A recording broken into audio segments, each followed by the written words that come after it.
Evangelho de João, capítulo 16, do verso 29 ao 32. Diz assim, meus irmãos, a Sagrada Escritura: Disseram-lhe os seus discípulos: Eis que agora falas abertamente e não dizes parábola alguma.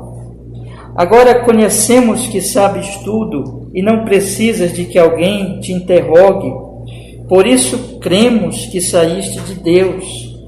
Respondeu-lhes Jesus: Credes agora? Eis que chega a hora e já se aproxima em que vós sereis dispersos, cada um para a sua parte, e me deixareis só. Mas não estou só, porque o Pai está comigo. Amém. Vamos orar. Senhor, nosso Deus, rogamos, fale conosco, Senhor. Perdoe pelo sangue de Jesus qualquer pecado que houver em nossa alma neste momento, e que o Espírito do Senhor possa nos ensinar a verdade que está nesse texto, esclarecer para nós, ao mesmo tempo que também mover o nosso coração, preparar o nosso coração para receber com fé, com obediência e humildade, para o nosso bem, Senhor, para a nossa edificação e para a honra e para a glória do nome santíssimo do Senhor. Nós oramos assim em Cristo Jesus, nosso Redentor, e desde já agradecemos. Amém e amém. Pode sentar, meus irmãos, pode sentar. Amém. Nós estamos, pela misericórdia do Senhor, chegando bem pertinho, do finalzinho do último discurso de Cristo, que nós ficamos aqui vários meses, irmãos, estudando esse discurso, desde o capítulo 14 até esse capítulo 16. Se Deus assim permitir, semana que vem eu vou estudar com vocês o último versículo, que é o versículo 33, aí nós vamos entrar, ainda faz parte, na verdade, desse contexto aqui do discurso de Jesus, mas já não é mais um discurso, é a oração de Jesus no capítulo 17. Nós vamos, se Deus quiser, também estudar. Mas aqui nós temos uma espécie assim de reação dos discípulos de Jesus, especialmente em relação às últimas palavras que Jesus tinha falado aqui, tinha dito, mas não só essas.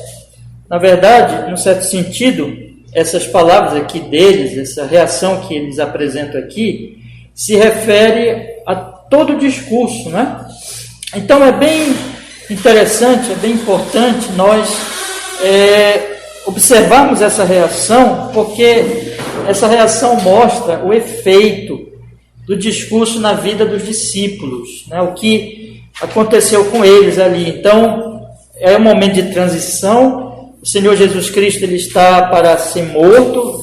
Judas já está a caminho, trazendo os soldados, trazendo as autoridades dos soldados para prender Jesus.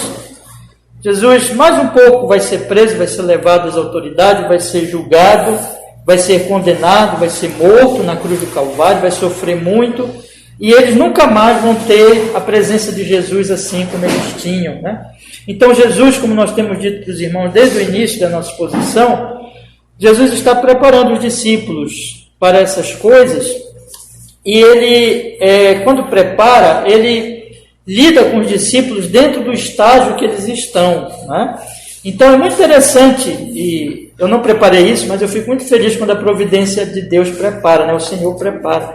E nós lemos o último capítulo de Lucas ainda há pouco, e aí nós vimos que Jesus ressuscitou, ele se apresentou ali, as mulheres foram informadas da ressurreição de Jesus, ele se apresentou aos discípulos do caminho de Emaús, ele se apresentou a eles, mas até aquele momento eles não criam, eles não conseguiam acreditar na ressurreição de Jesus, e eles não entendiam plenamente a natureza disso, o significado profundo dessas coisas, e Jesus abriu ali então, depois já de ressurreto dentre os mortos, e ele ficou 40 dias com eles, explicando melhor essas coisas, Mas nós sabemos também que mesmo depois daqueles 40 dias, eles ainda ficaram ainda para entender certas coisas, tanto que você tem ali no capítulo 1, eu já disse isso várias vezes aqui nas nossas pregações, no capítulo 1 de Atos dos Apóstolos, eles fazem uma pergunta para Jesus sobre a questão de Jerusalém, aliás, de Israel no sentido político, né? Então eles ainda tinham certos interesses ainda imaturos, irmãos. Nós vimos aqui, Jesus disse que quando chegasse aquele dia, eles não perguntariam mais nada, né? Aquelas perguntas que eles faziam aqui, e que mesmo eles fizeram lá ainda em Atos 1, depois de tudo ter acontecido, Jesus ressuscitado, você ficar 40 dias com Jesus, já dá para subir ao Pai, aquelas perguntas ainda imaturas. Jesus disse, vocês não vão fazer mais essas perguntas imaturas. Quando? Quando viesse o Espírito Santo. Quando o Espírito Santo viesse, então trouxesse muito mais esclarecimento, que Jesus Cristo já tinha falado aqui várias vezes.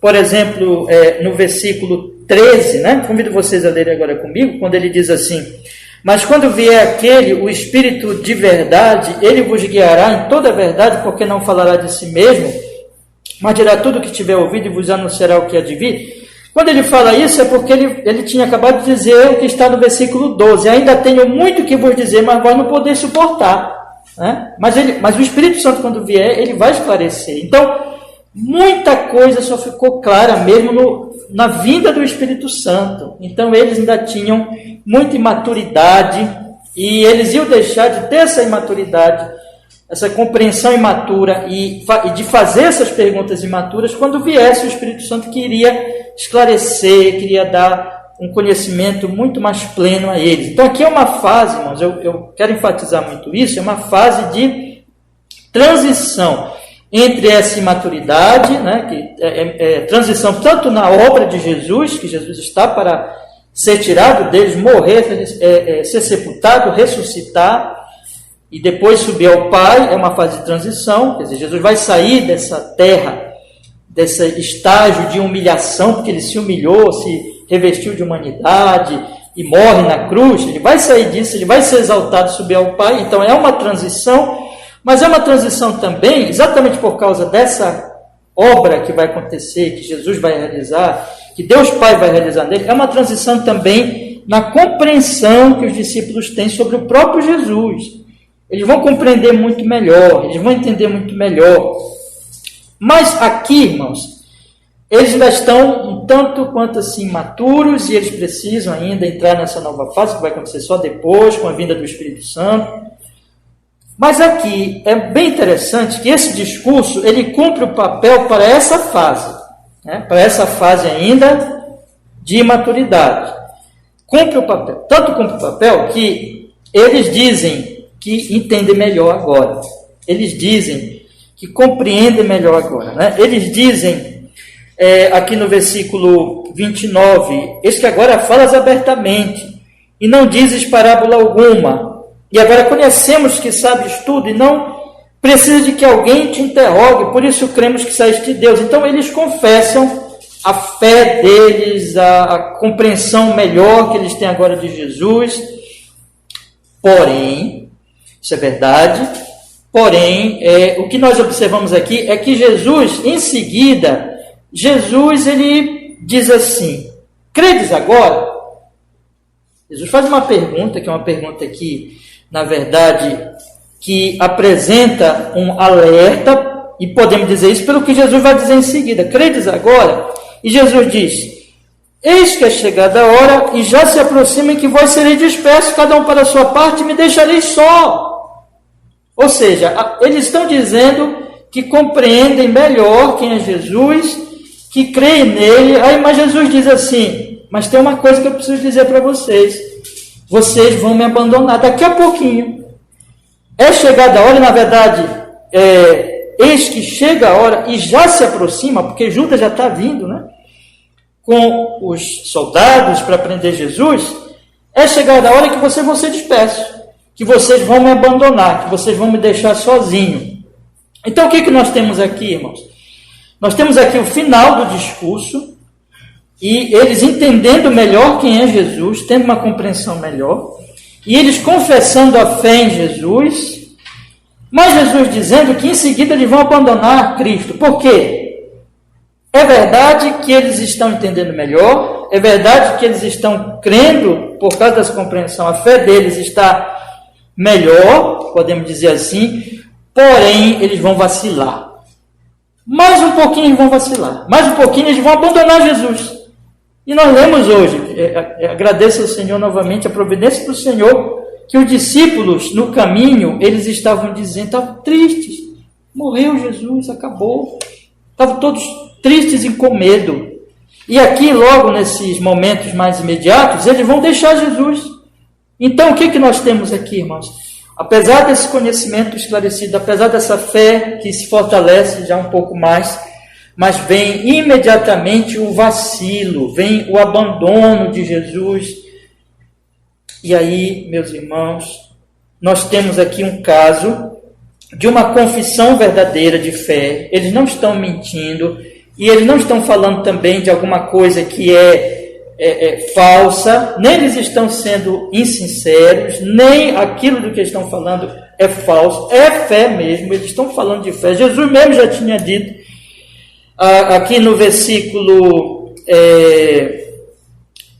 27, pois o mesmo Pai vos ama, visto que vós me amastes e crestes que saí de Deus. Então o próprio Jesus fala da genuína fé deles, que é uma fé genuína. Porém, existe aqui uma certa presunção, existe aqui uma certa, vamos dizer assim, exagero que eles têm sobre a sua fé, como se eles já tivessem chegado no ápice, como se eles já estavam muito maduros e agora eles estavam já prontos. Eles já podiam enfrentar qualquer coisa, porque agora eles sabiam e eles criam firmemente em Jesus.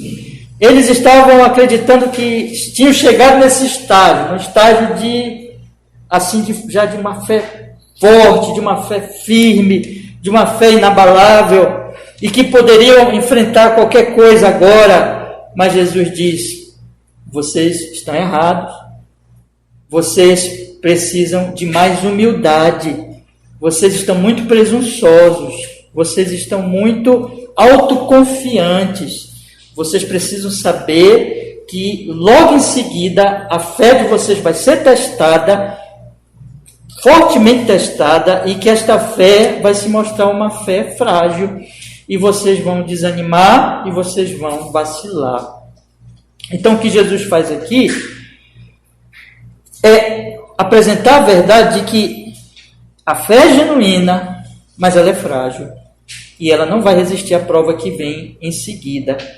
E que os discípulos precisavam ter humildade, e que os discípulos precisavam estar alertas quanto a isso, e eles não estavam, eles estavam muito autoconfiantes. Irmãos, existem muitas lições aqui para nós hoje desses versículos, porque isso, dentro do nosso caso, dentro da nossa vida espiritual, da nossa caminhada cristã, acontecem coisas semelhantes. E eu gostaria hoje de conversar com vocês, meditar com vocês sobre esse texto, pela graça de Deus, que o Espírito Santo nos instrua, exatamente para que nós pensemos na nossa vida, em como isso se aplica à nossa vida, como se aplica à nossa realidade, como se aplica às questões também de nossa fé, do estágio da nossa maturidade, de talvez a nossa autoconfiança, e de que o perigo que existe nisso, de que esse alerta de Jesus ele é muito importante para evitar uma queda mais na frente, né?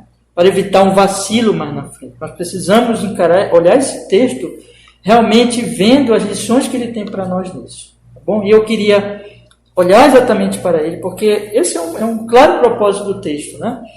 Mostrar isso que estava acontecendo com eles e que deve ser aplicado à nossa vida hoje. Esse texto aqui, como eu sempre faço, eu gosto de apresentar logo os pontos que eu vou discorrer aqui com os irmãos.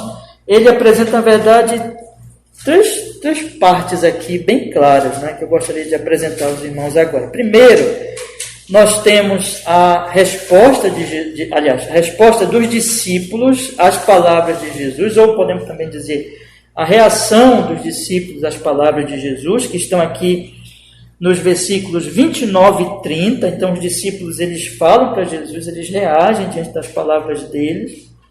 Nós temos, em segundo lugar, a reação de Jesus a essa resposta dele. Jesus ele ouve aquilo e ele apresenta uma análise de que só ele pode fazer, porque ele é Deus, ele vê tudo em realidade. Nós temos isso nos versos 31 e 32. Mas eu queria aqui falar de um terceiro ponto aqui, que está no final do verso 32, que é a presença contínua do Pai com Jesus.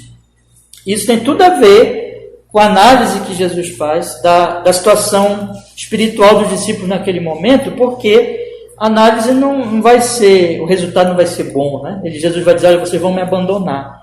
Porém, ele vai dizer assim, porém tem um que nunca me abandona.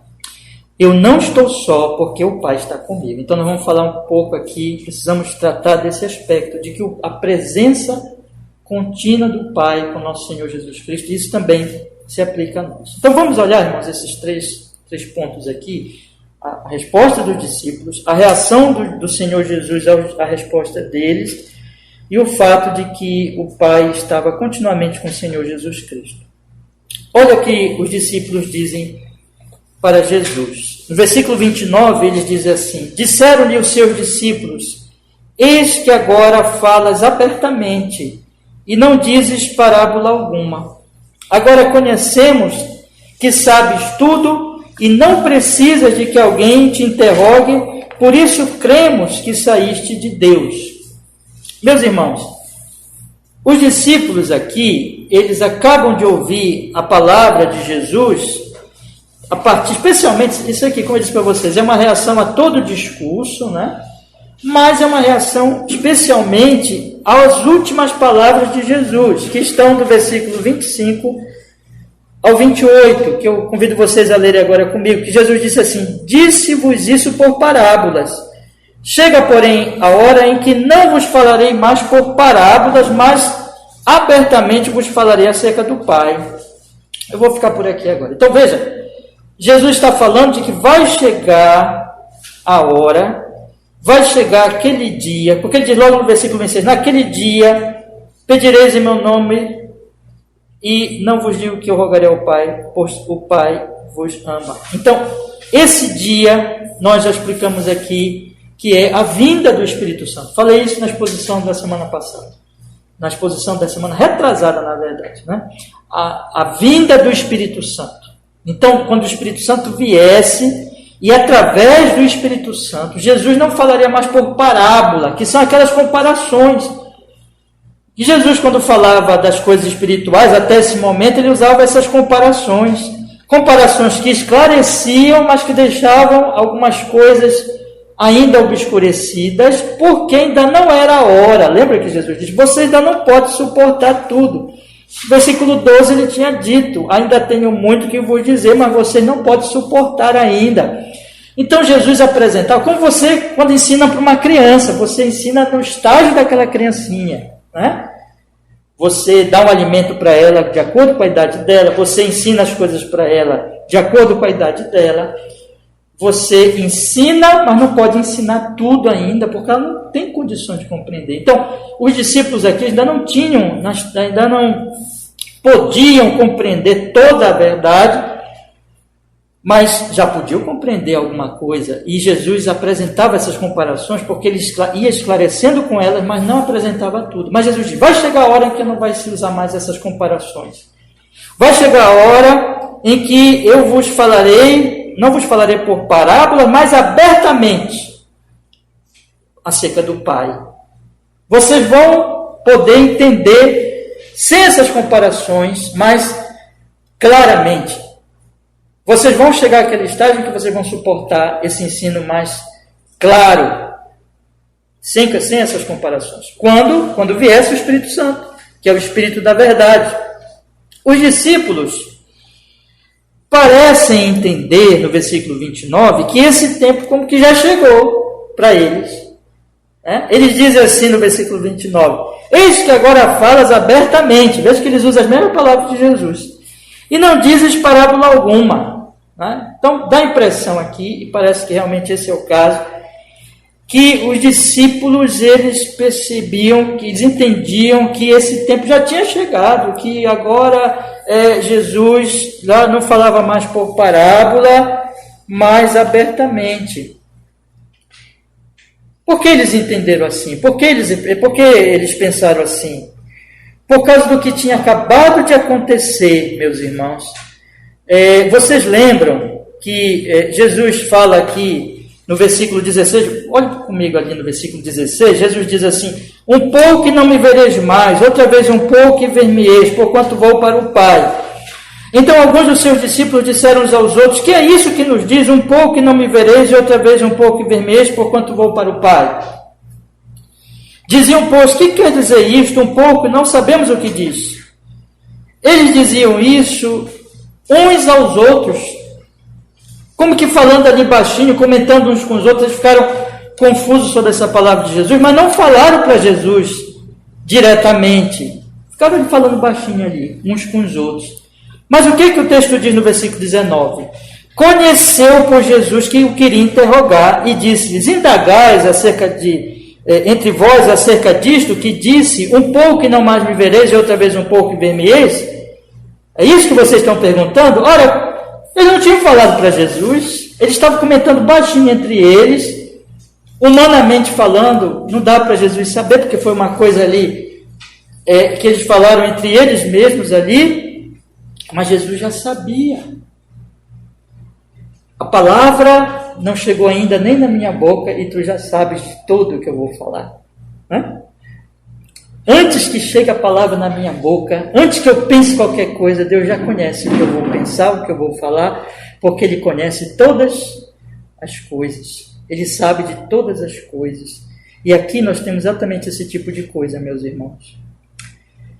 Jesus, diz o versículo 19, conheceu o que eles queriam interrogar. Conheceu a dúvida deles, ainda que eles não tenham dito para Jesus. Mas Jesus sabia, porque Jesus é Deus. Jesus é Deus.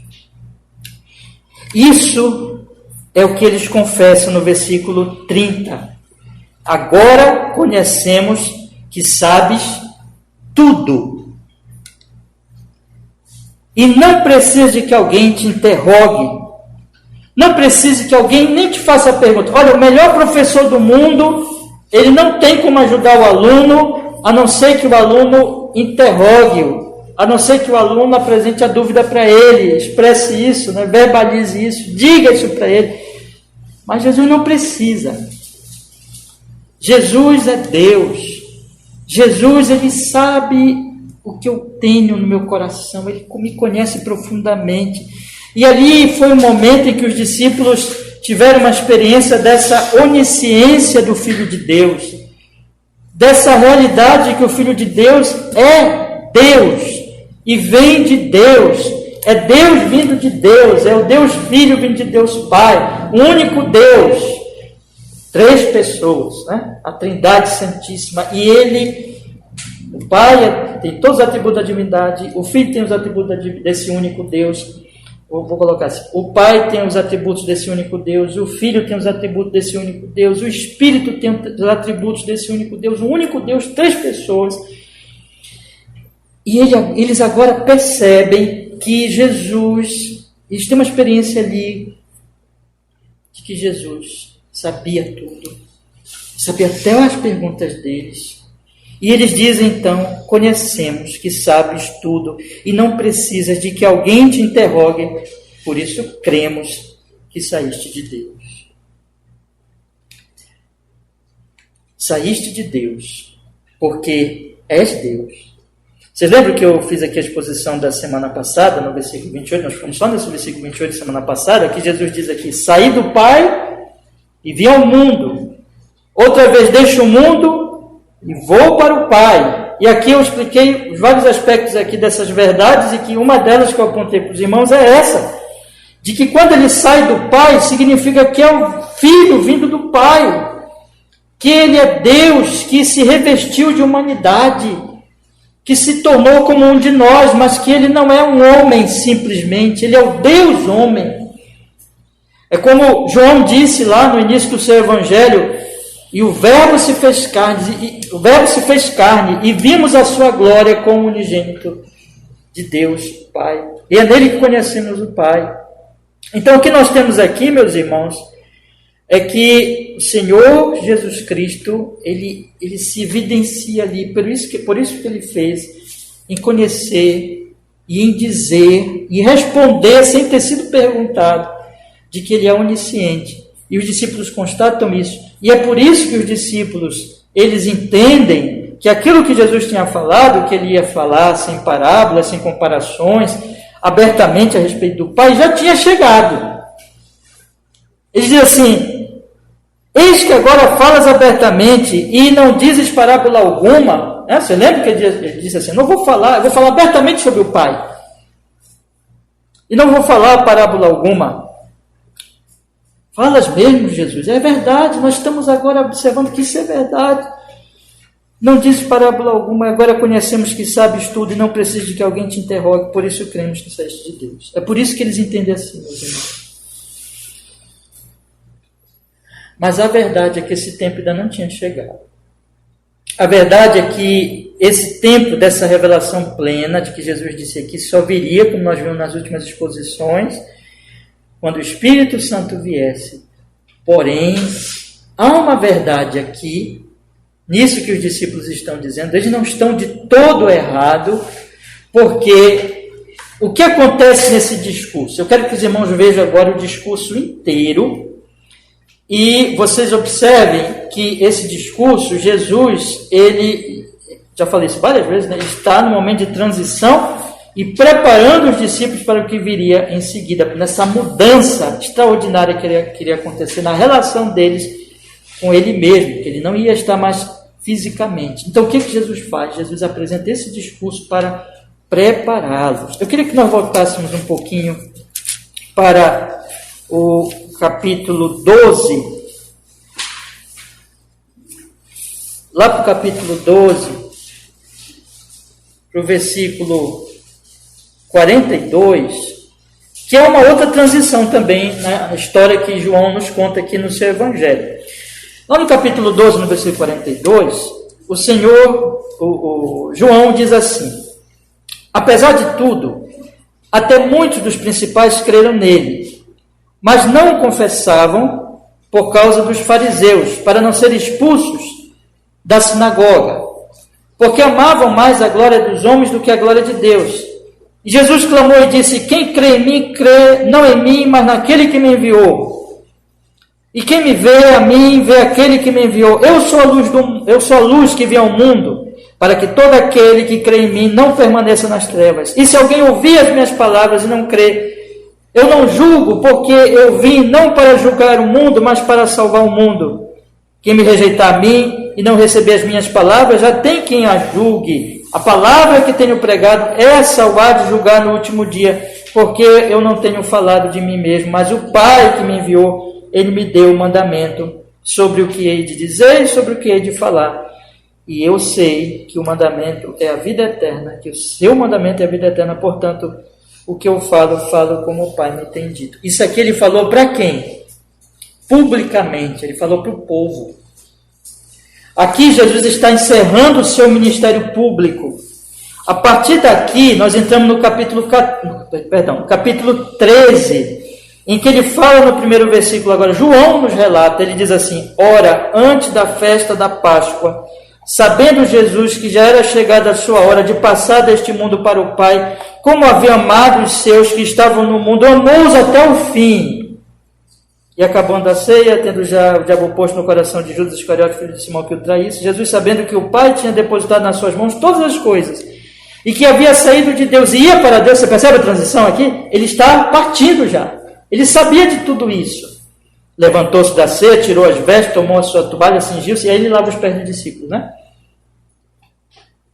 Ele está consciente de que há uma transição, e o que ele faz?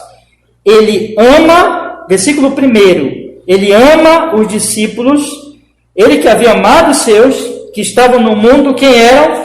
Os 11, ele amou-os até o fim. Tudo isso aqui é amor. Tudo isso que Jesus vai fazer, o último discurso, e a espontânea, a entrega espontânea dele, né? Ele está se entregando espontaneamente à morte e à efetivamente a morte e tudo que vai acontecer com ele, ele está amando os seus, ele está fazendo pelos seus. Então, esse último discurso aqui também é um discurso de amor. E amor em que sentido? Jesus está pensando assim: eles vão ficar sozinhos. Eles não vão ter mais a minha presença. Todo discurso, nós temos estudado esse discurso todos esses meses, meus irmãos. Eu creio que já deu para vocês perceberem que o discurso ele tem um espírito de despedida. Jesus, ele está dizendo assim para eles: olha, porque eu estou partindo, vocês precisam entender essas verdades. Vocês precisam amadurecer, vocês precisam compreender isso melhor. E é muito importante que no final do discurso, vou voltar lá para o capítulo 16, os discípulos dizem isso: agora conhecemos, agora entendemos. Porque isso é verdade, irmãos. Isso não é falso. Pode ser que esteja aqui uma incompreensão sobre que aquilo que Jesus tinha acabado de dizer seria concretizado só na vinda do Espírito Santo. Porém, em certo sentido, o que Jesus havia acabado de falar em relação especialmente a todo o discurso em si, diz respeito a isso. Que o propósito de Jesus era esclarecer, prepará-los para o final, para esse momento final. E eles confessam isso. Nós conhecemos. Nós entendemos melhor agora, Senhor Jesus. Isso é muito interessante, irmãos. É impressionante notar que os discípulos eles eram muito frágeis. Eles eram como nós, cheios de dúvidas, de vacilos, de incompreensões. Mas Jesus não desistia deles. E Jesus ia passo a passo ensinando a eles. Lembra dos discípulos lá do caminho que estavam duvidando? Nós lemos em Lucas 24. Lembra daqueles que duvidaram das mulheres que disseram: ele ressuscitou. Lembra de tudo aquilo que estava acontecendo, mas Jesus nunca deixava. Jesus foi com eles até a casa. Jesus auxiliou a eles e abriu o entendimento deles. Jesus explicou, já depois de ressurreto dentre os mortos, que todo o Antigo Testamento apontava para ele. Jesus não desistia deles. Nós temos isso aqui, irmãos. Isso é a mesma coisa conosco. Vocês pensam que nós somos diferentes deles? Nós somos iguaizinhos a eles, cheios de dúvidas, temores, fraquezas, vacilos. E se dependesse de nós, nós cairíamos. Um dia não, um segundo sem o auxílio de Jesus, nós cairíamos, nós desistiríamos. Nós ficaremos confusos, mas ele não desiste de nós. E isso que os discípulos estão falando aqui, é uma reação constatando de que eles tinham sido abençoados, de que eles tinham sido esclarecidos, de que eles tinham compreendido melhor. Ainda faltava muito para eles entenderem, muito. Eles já estavam muito infantis e imaturos, mas eles já estavam compreendendo melhor. Nunca desprezemos os pequeninos avanços de uma alma que ama o Senhor Jesus. Não é? Eu digo para vocês, às vezes, eu mesmo como pastor, e eu digo isso que eu creio que todos os pastores passam por isso, às vezes nós queremos que o povo de Deus, que as nossas igrejas compreendam tudo rapidamente. Mas eles compreendem vagarosamente, porque nós somos assim. E é na medida que o Espírito Santo vai ensinando, às vezes um degrauzinho só a gente sobe. Mas esse degrau é a graça de Deus. Eu quero incentivar os irmãos a não desistir. Tá bom? Eu sei que todos vocês aqui têm muita luta na sua vida espiritual. Muita luta. Eu sei que vocês têm muitas dúvidas. Mas não desistam, meus irmãos. Porque esse Senhor Jesus Cristo é o mesmo Senhor que nos auxilia, que nos conduz, que tem paciência conosco. A paciência dele é a paciência divina. Só ele tem. Um professor, não existe professor como ele. Qualquer professor desistiria.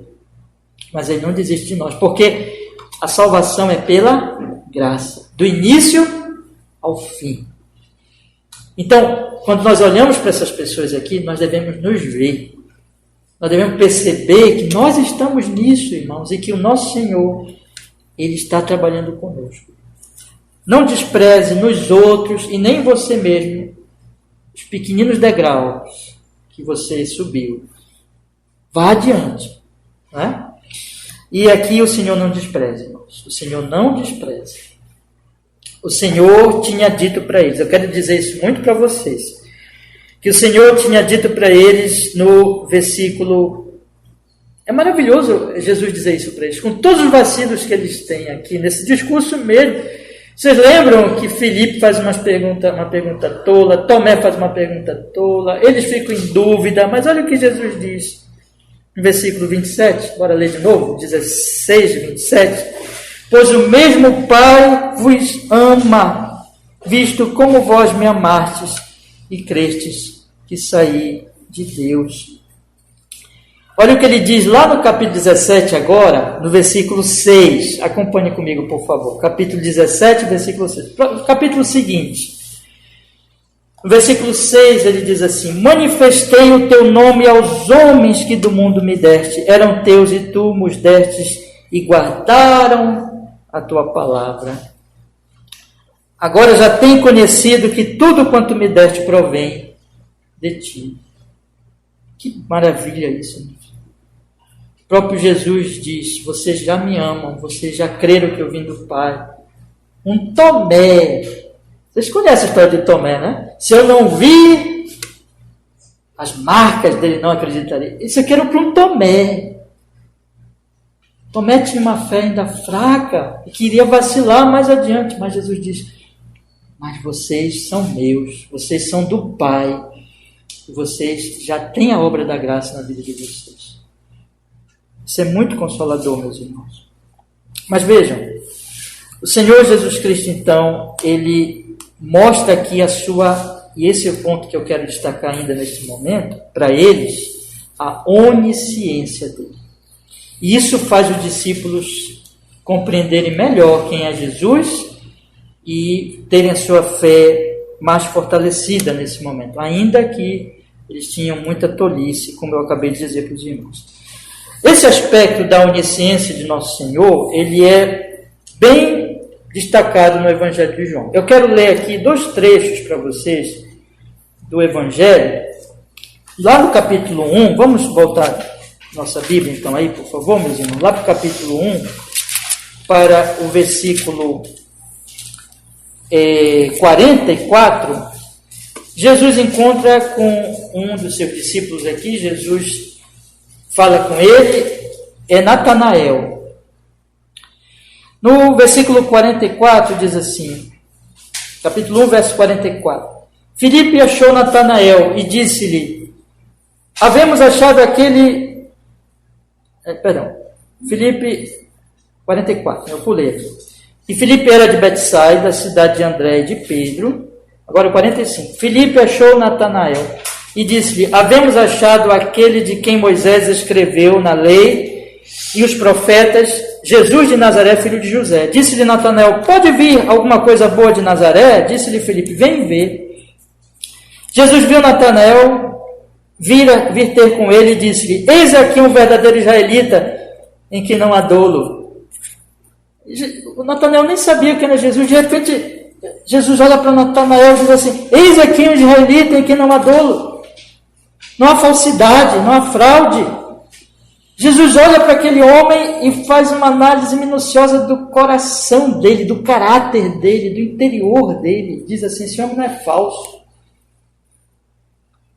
Aí Natanael, ele fica surpreendido por isso e ele diz assim no versículo 48, disse Natanael: de onde me conheces tu? Aí Jesus respondeu e disse: antes que Felipe te chamasse, te vi eu estando tu debaixo da figueira.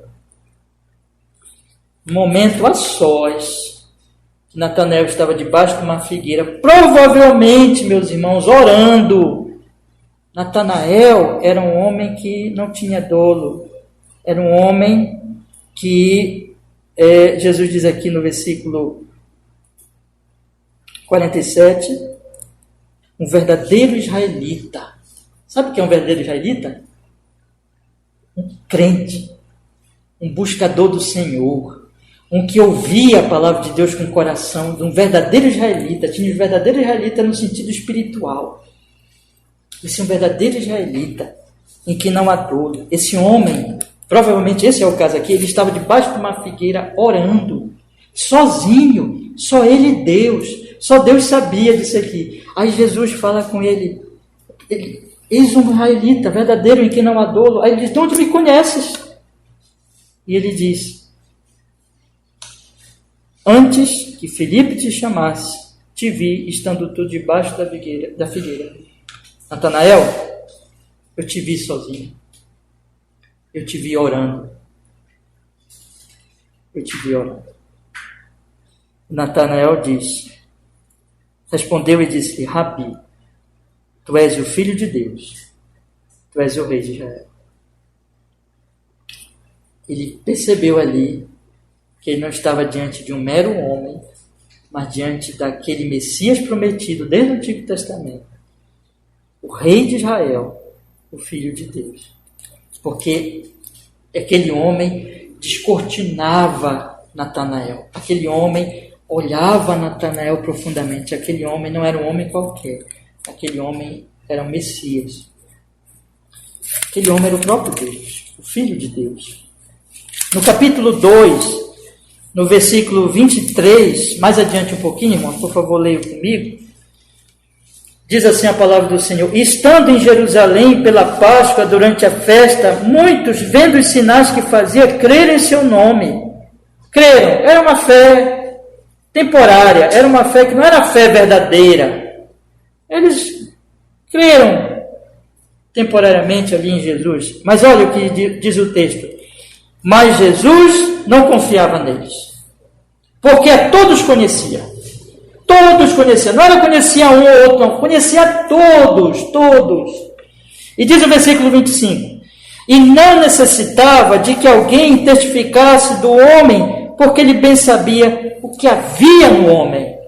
Ele não precisava que alguém dissesse, olha, o senhor conhece o ciclano, o beltrano, ele é assim, desse, né? Mostrasse como ele é. Ele não precisava disso, porque ele já conhecia. Ele não era enganado por uma fé falsa. Ele não era enganado por uma confissão falsa de fé. Ele sabia quem era e quem não era. Ele não precisava de que ninguém dissesse nada dele. Jesus aqui se mostrou onisciente porque Jesus é Deus. Nenhuma criatura tem esse atributo do pleno conhecimento do que é, da realidade, do que está inclusive no coração dos homens. Deus me conhece e te conhece mais do que você mesmo. Mais do que eu mesmo me conheço, do que você mesmo se conhece.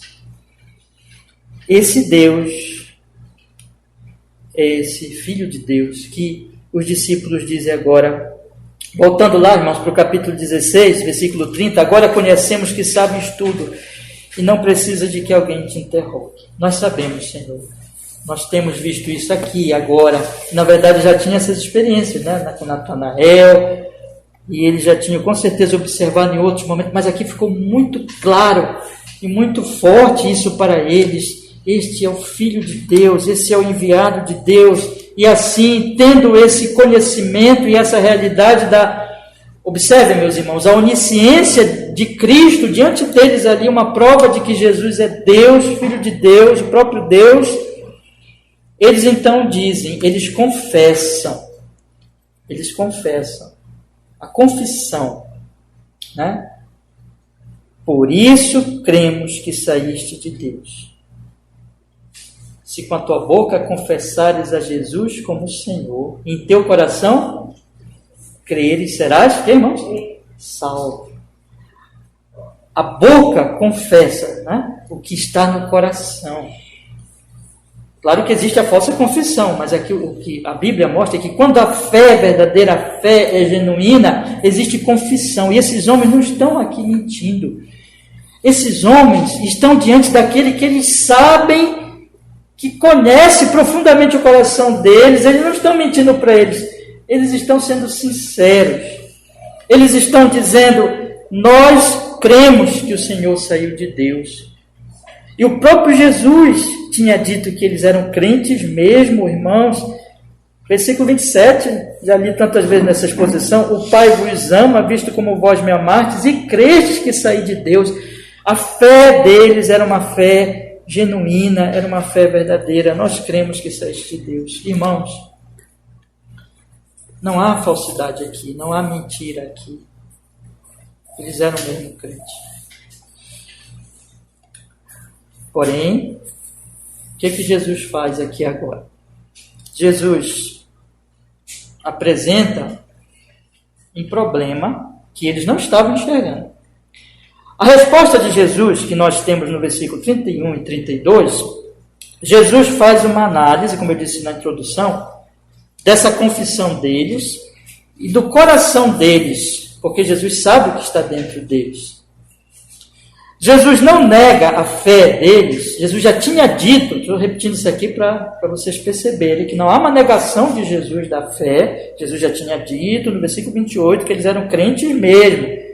Jesus não está negando a realidade da fé, porém Jesus está apontando para uma imaturidade deles e uma presunção que está nessa confissão. Porque do jeito que eles dizem, é verdade, é fé mesmo, eles estão sendo sinceros, porém eles estão se enganando num certo sentido. E que sentido é esse? É porque, do jeito que eles estão falando, inclusive eles exageram, né?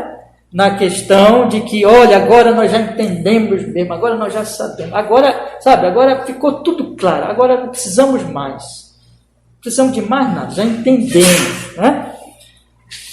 E nós cremos agora. Agora eles estão dizendo assim, a nossa fé... Agora sim, nós compreendemos e a nossa fé está firme, está forte, nós cremos. Esse que é o problema, irmãos. Não é que a fé não fosse verdadeira, não é que a confissão fosse falsa, porém tem um elemento aqui de auto-engano, quando eles... Deixa eu ver se eu ilustro aqui. Eles atribuem demasiadamente força ao que não está tão forte. Eles atribuem uma qualidade de firmeza, de plenitude ao que ainda precisa melhorar. Precisa ser fortalecido. Com isso, eles mostram, na verdade, que eles não precisam de um progresso. Que eles já alcançaram. Que eles estão prontos para a batalha. Isso aqui é presunção. Isso aqui é, de certa forma, autoconfiança. Porque, olha, já estou pronto, já estou ok. Não preciso mais vigiar. Já estou preparado. Todas as portas estão fechadas. O inimigo não vai conseguir invadir. Eu já estou com a total armadura. Nenhuma arma vai me atingir. Nenhuma espada, nenhuma flecha vai atingir. Eu já estou muito firme, não vou cair. Mas aquele que está em pé, cuide que não caia. Na hora que o cristão, ele já se acha muito preparado, ele já começa a ganhar uma autoconfiança muito grande, e ele está extremamente presunçoso, assim, eu estou firme, estou bem. É aí que ele cairá e ele sofrerá. Porque ele está autoconfiante. Ele não percebeu ainda que ele melhorou, mas ele está atribuindo demais esse crescimento a uma espécie quase de perfeição. E aí que está o problema, essa autoconfiança, essa presunção, este orgulho. E Jesus, ele é onisciente, não é, irmãos? Ele é onisciente. Ele sabia o que eles perguntavam, as dúvidas, antes de eles perguntarem para ele. E ele sabia também mais do que eles. E ele viu ali o que eles não viam, porque ele é Deus. A onisciência está muito presente nesse texto. É impressionante. Que aqui o tema por trás dos assuntos aqui, na verdade, é a onisciência de nosso Senhor. E Jesus diz assim, credes agora? Pois eu quero dizer para vocês uma coisa. Está chegando a hora, e já se aproxima, em que vós sereis dispersos, cada um para a sua parte, cada um vai para a sua casa, vocês vão me deixar só, e me deixareis só. Ou seja, eu quero dizer para vocês, Jesus está dizendo, que vocês ainda não estão com uma fé tão firme como vocês imaginam que estão. Vocês ainda não estão tão fundamentados como imaginam. As portas não estão fechadas como vocês pensam que estão. Ainda existem brechas, ainda existe fragilidade, ainda existe situações que precisam ser cuidadas, ser tratadas. Vocês precisam ainda serem cuidadosos, não autoconfiantes. Vocês precisam me ouvir. Há uma necessidade que vocês têm de ouvirem o meu alerta, de cuidarem melhor da caminhada de vocês cristã, do progresso de vocês, porque se vocês não cuidarem disso, vocês atribuírem força à fragilidade, vocês entenderem que já estão prontos quando não estão prontos, vocês vão cair. Vocês vão cair realmente, porque vocês estão autoconfiantes. Porque a fé de vocês não está assim tão boa, né?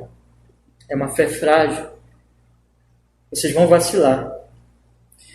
Quando os soldados chegarem, quando os inimigos chegarem, vocês vão fugir. Vocês vão me negar. Irmãos, no capítulo 13, volte sua Bíblia agora mais um pouco aqui. No capítulo 13, no versículo 33, o Senhor Jesus Cristo diz assim, no capítulo 13, no versículo 33, Filhinhos, ainda por um pouco estou convosco, vós me buscareis, mas, como tenho dito aos judeus, para onde eu vou, não podeis vós ir, eu vou-lo digo também agora. Jesus está dizendo, eu vou partir, né? Aí olha a reação de Pedro, lá no versículo 36, disse-lhe Simão Pedro, Senhor, para onde vais? Jesus lhe respondeu, para onde eu vou, não podes agora seguir-me, mas depois me seguirás. Aí Pedro, todo presunçoso, disse no versículo 37, disse-lhe Pedro, Senhor, por que não posso seguir-te agora? Por ti darei a minha vida. Aí Jesus diz, percebe que é a mesma forma, Jesus faz uma pergunta de novo, tu darás a tua vida por mim? Essa pergunta é uma pergunta que diz assim, tu estás pronto mesmo? Tu darás a tua vida? Ou lembrando lá do texto que nós estamos estudando, vocês creem mesmo? Na verdade te digo que não cantará o galo enquanto não me tiveres negado 3 vezes. Ah, Pedro, tua autoconfiança levará a me negar 3 vezes. Lá no Evangelho de Marcos, irmãos, vamos olhar também, por favor. Marcos, capítulo 14, versículo 27. Marcos apresenta a versão dele deste episódio aqui com Pedro, né? Capítulo 14, versículo 27. Diz assim a Sagrada Escritura. E disse-lhe Jesus, todos vós esta noite vos escandalizareis. Marcos 14, 27. E disse-lhe Jesus, todos vós esta noite vos escandalizareis em mim, porque está escrito, ferirei o pastor e as ovelhas se dispersarão. Aqui Jesus cita Zacarias, eu não vou ler agora, mas depois vocês podem ler na casa de vocês. Aqui Jesus cita Zacarias capítulo 13, versículo 7, uma profecia de Zacarias que se cumpre aqui. Ferirei o pastor, diz o Senhor Jesus, e as ovelhas se dispersarão. Zacarias tinha profetizado isso lá atrás já. E aí, olha o que acontece. Mas depois de eu houver ressuscitado, irei adiante de vós para a Galileia, né? Isso é graça. Vocês vão vacilar, mas eu não desisto de vocês. Vocês vão me encontrar de novo. E aí olha o que diz Pedro. E disse-lhe Pedro, né, versículo 29, ainda que todos se escandalizem, nunca porém eu. E disse-lhe Jesus, em verdade te digo que hoje, nesta noite, antes que o galho cante 2 vezes, 3 vezes me negarás. Mas ele disse com mais veemência, ainda que seja necessário. Olha, Jesus alertou ele e o Pedro, né? Não, Senhor, o Senhor está errado. Não, eu não vou te negar. Ainda que me seja necessário morrer contigo, de modo nenhum te negarei. Vocês pensam que foi só Pedro que falou isso? Não. todos, e da mesma maneira diziam todos também. Quando você lê isso, vamos voltar para o nosso texto, irmãos, lá no 16. Quando você lê isso, você percebe o contexto, digamos assim, do coração deles, o que estava acontecendo ali no coração desses homens. Havia fé verdadeira? Sim, mas havia também muita presunção. De maneira que eles não tinham uma compreensão correta das suas fragilidades. Deixa eu falar uma coisa, irmãos. Nós temos que ter consciência de nossas fraquezas para que possamos ter cautela, não é verdade? Quem acha que é fortão, que já está tudo bem, que não precisa, já está, olha, ok, irmão, vai cair, vai cair. E Deus vai permitir mesmo que caia, sabe por quê?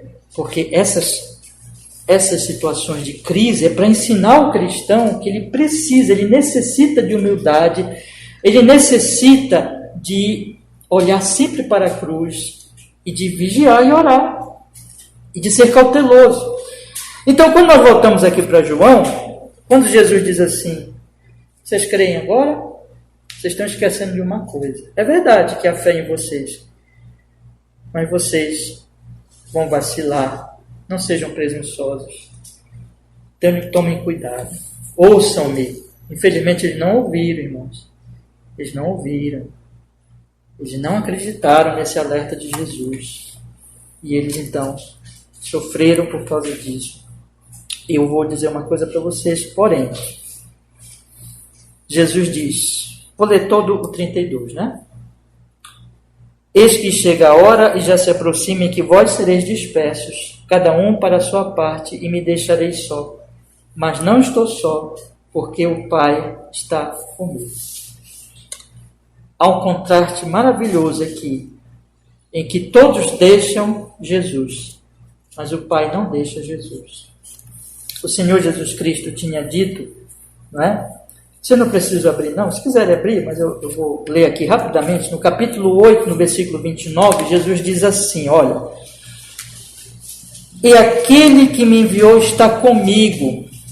O Pai não me tem deixado só, porque eu faço sempre o que lhe agrada. O Pai não me tem deixado só, porque eu faço sempre o que lhe agrada.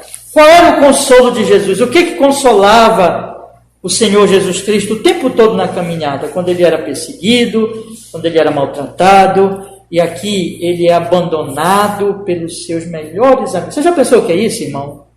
Você já pensou o que é isso? Aqueles homens que ele tinha instruído 3 anos, cuidado deles, amado, e eles abandonam Jesus no momento mais terrível da vida de nosso Senhor, no momento em que Jesus está no meio dos lobos, dos perseguidores, dos que o odiavam, e eles abandonam Jesus. Mas Jesus tinha um consolo contínuo. Qual era o consolo? O Pai está comigo. O consolo de Jesus era a presença contínua do Pai. Tinha um que nunca o deixava. Irmãos, a nossa esperança, o nosso consolo é o mesmo.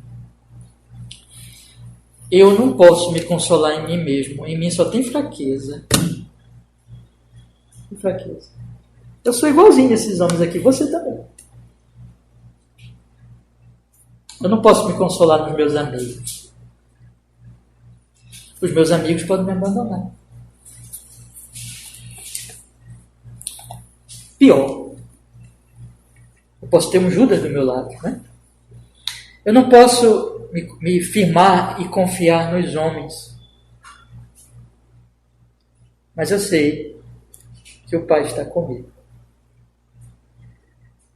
Você lembra de Paulo lá em Romanos capítulo 8? Aos que predestinou a esses, chamou.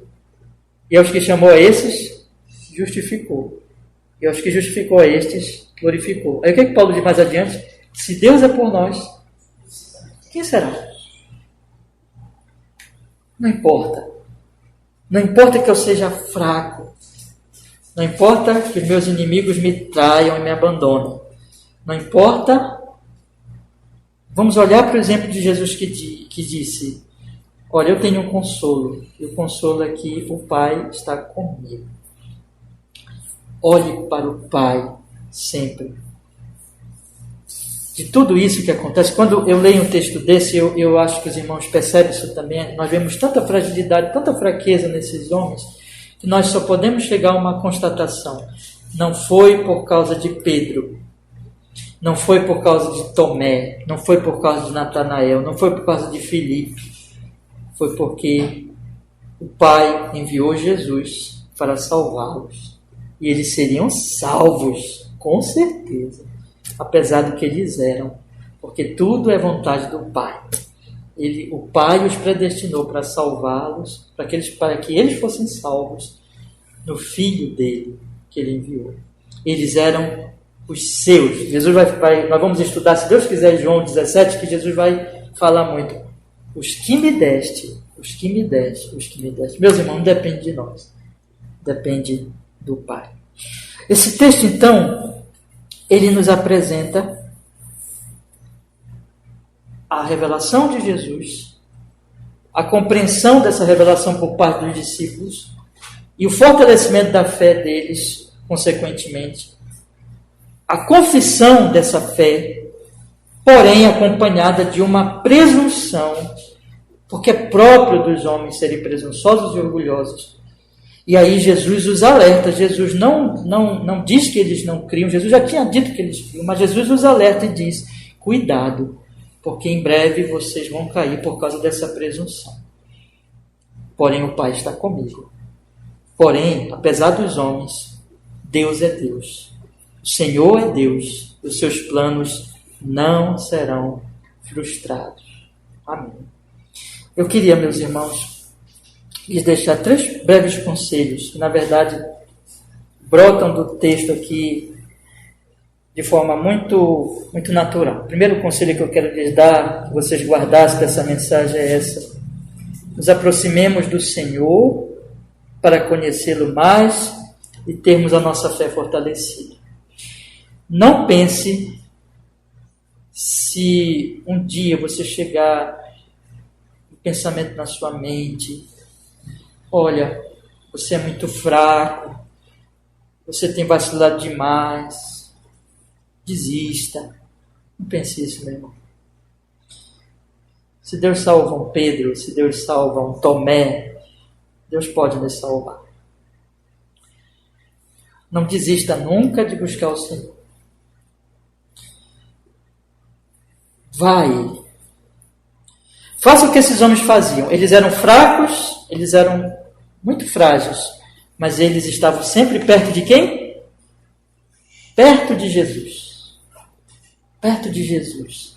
Nunca deixe de buscar Jesus. Nunca deixe de se aproximar dele. Nunca deixe de buscá-lo em oração. Nunca deixe de meditar na palavra dele todos os dias.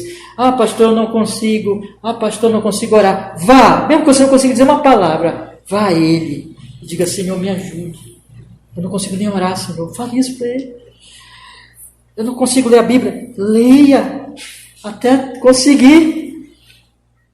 Leia. Não deixe de buscá-lo.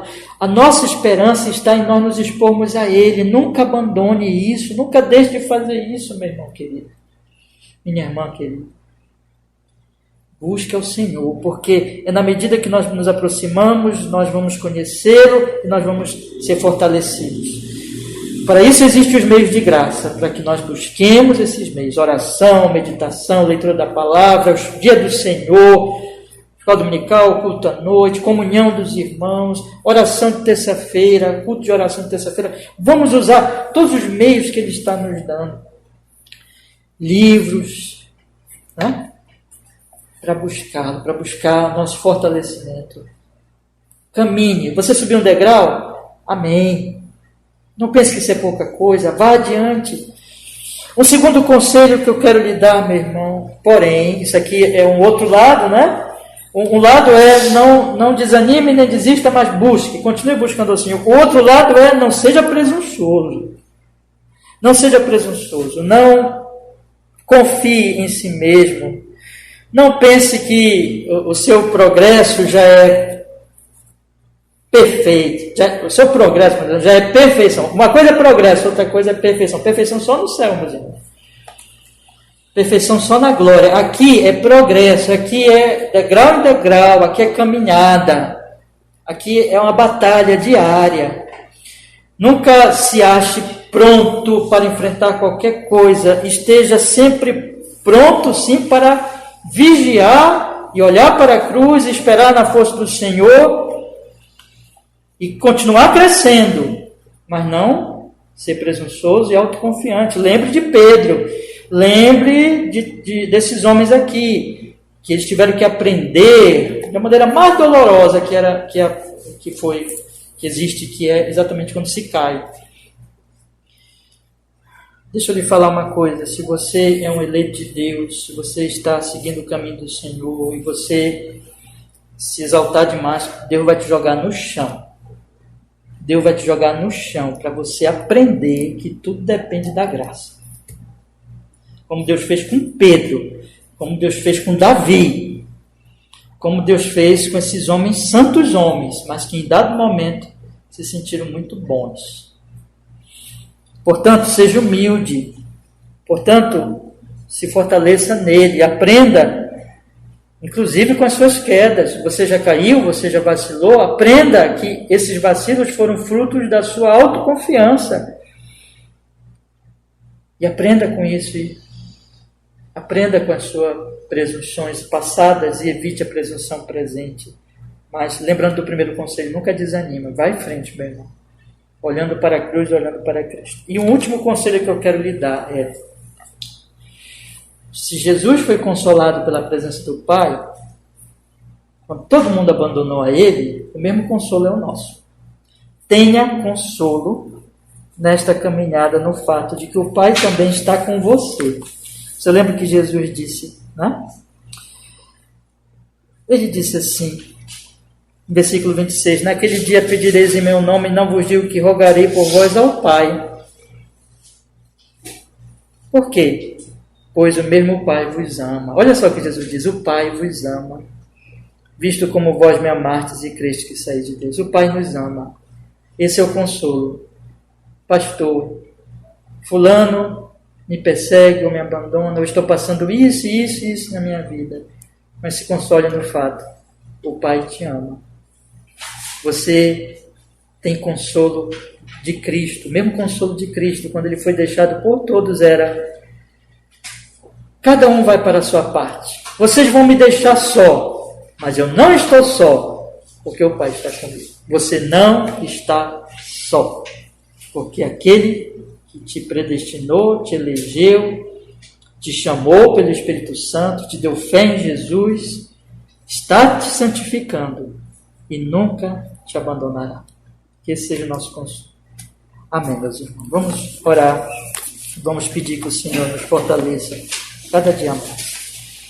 Pai Celestial, muito obrigado, porque nós podemos, nesta noite, meditar nesses versículos tão ricos, tão preciosos, tão consoladores. E a nossa oração neste momento é que o Senhor use essa pregação de acordo com que seja fiel ao texto, venha do Espírito Santo para penetrar em cada um de nós e nos fortalecer na fé, nos guardar da presunção, nos levar a buscarmos, a não desistirmos, a continuarmos e também, Senhor, nos consolarmos na realidade de que o Senhor está conosco, mesmo que o mundo inteiro esteja contra nós e nos abandone, mas o Senhor é a nossa esperança, o nosso consolo, é a nossa paz. Que o Senhor seja cada vez mais glorificado, como os discípulos aqui fizeram, confessado, nossas bocas confessem que o Senhor é Deus, que Jesus é o Salvador,